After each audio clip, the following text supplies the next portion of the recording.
जय श्री कृष्ण भक्तों, श्रीमद् भागवत महापुराण की भाव यात्रा एकादश स्कंद के 12वें अध्याय तक आ पहुंची है और इस अध्याय में सत्संग की महिमा और कर्म तथा कर्म त्याग की विधि का वर्णन किया गया।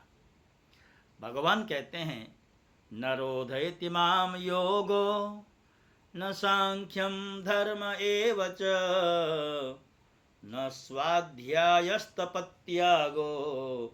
नेष्टापूर्तम न दक्षिणम। हे उद्धव, जगत में जितनी आसक्तियां हैं उन्हें सत्संग नष्ट कर देता है। यही कारण है कि सत्संग जिस प्रकार मुझे वश में कर लेता है वैसा साधन न योग है और न सांख्य, न धर्म पालन और न स्वाध्याय, तपस्या, त्याग, इष्टापूर्त और दक्षिणा से भी मैं वैसा प्रसन्न नहीं होता। कहाँ तक कहूँ? व्रत, यज्ञ, वेद, तीर्थ और यम नियम भी सत्संग के समान मुझे वश में करने में समर्थ नहीं है। हे उद्धव जी, यह एक युग की नहीं, सभी युगों की एक सी बात है। सत्संग के द्वारा ही दैत्य, राक्षस, पशु पक्षी, गंधर्व, अप्सरा, नाग, सिद्ध, चारण, गुह्यक और विद्याधरों को मेरी प्राप्ति हुई है। मनुष्यों में वैश्य, शूद्र, स्त्री और अंत्यज आदि रजोगुणी तमोगुणी प्रकृति के बहुत से जीवों ने मेरा परम पद प्राप्त किया है। वृत्रासुर, प्रहलाद, वृषपर्वा, बलि, बाणासुर, मयदानव, विभीषण, सुग्रीव, हनुमान, जाम्बवान, गजेंद्र, जटायु, तुलाधर वैश्य, धर्मव्याध, कुब्जा, ब्रज की गोपियां, यज्ञ पत्नियां और दूसरे लोग भी सत्संग के प्रभाव से ही मुझे प्राप्त कर चुके। उन लोगों ने न तो वेदों का अध्ययन किया और न विधि पूर्वक महापुरुषों की उपासना की थी। इसी प्रकार उन्होंने कृष्ण, चांद्रायण आदि व्रत और कोई तपस्या भी नहीं की थी। बस केवल सत्संग के प्रभाव से ही वे मुझे प्राप्त हो गए। गोपियां, गायें, अमलार्जुन आदि वृक्ष, ब्रज के हरिण आदि पशु, कालिय आदि नाग, ये तो साधन साध्य के संबंध में सर्वथा ही मूढ़ बुद्धि थे।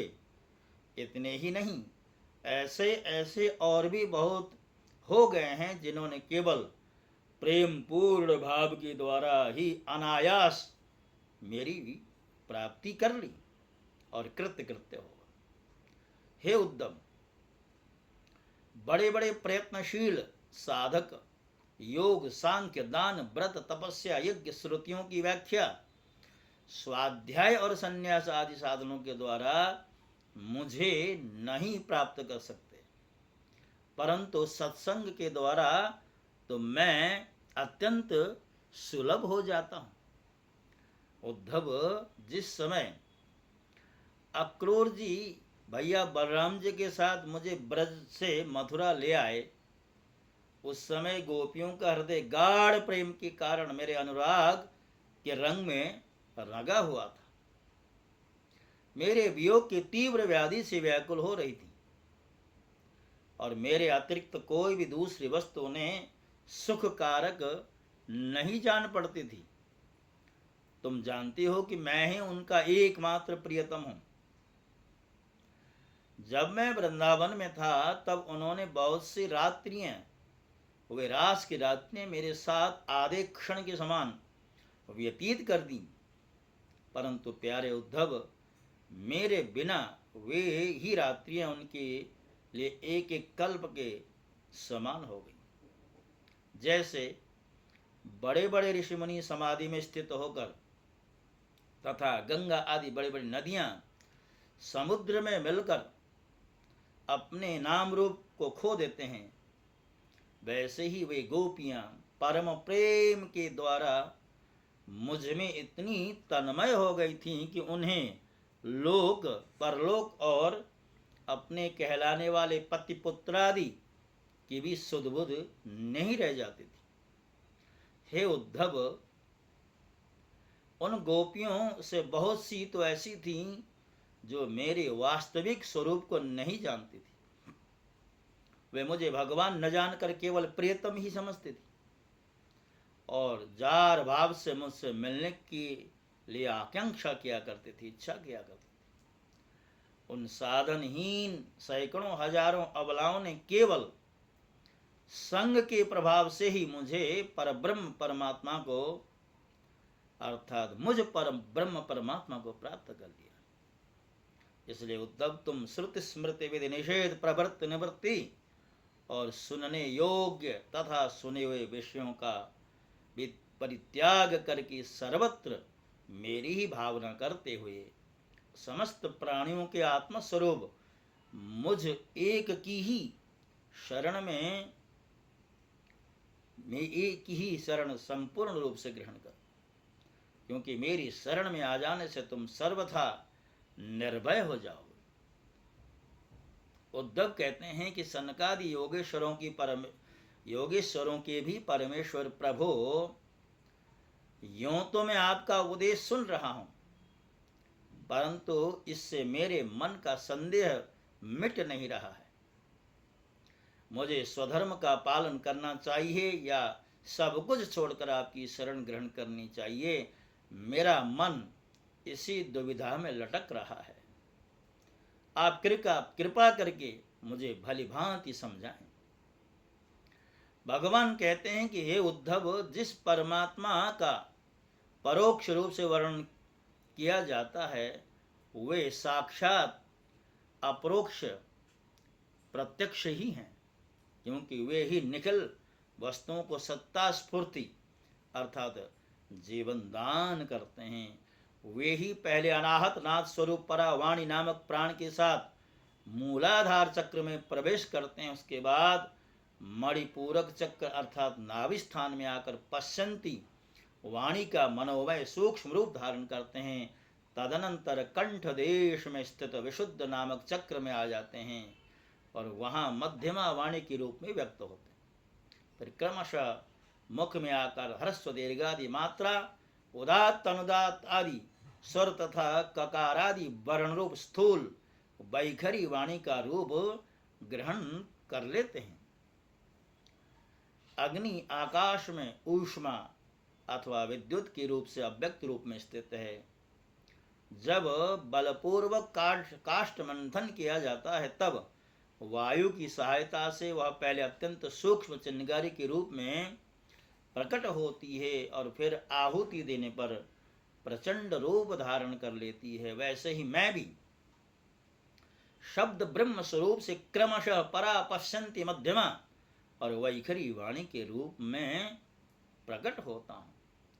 इसी प्रकार बोलना, हाथों से काम करना, पैरों से चलना, मूत्रेंद्रिय तथा गुदा से मलमूत्र का उत्सर्जन करना, सूंघना, चखना, देखना, छूना, सुनना, मन से संकल्प विकल्प करना, बुद्धि से समझना, अहंकार के द्वारा अभिमान करना, महत्त्व के रूप में सबका ताना बाना बुनना तथा सत्वगुण, रजोगुण और तमोगुण के सारे विकार कहाँ कहूँ समस्त कर्ता करण और कर्म मेरी ही अभिव्यक्तियां हैं।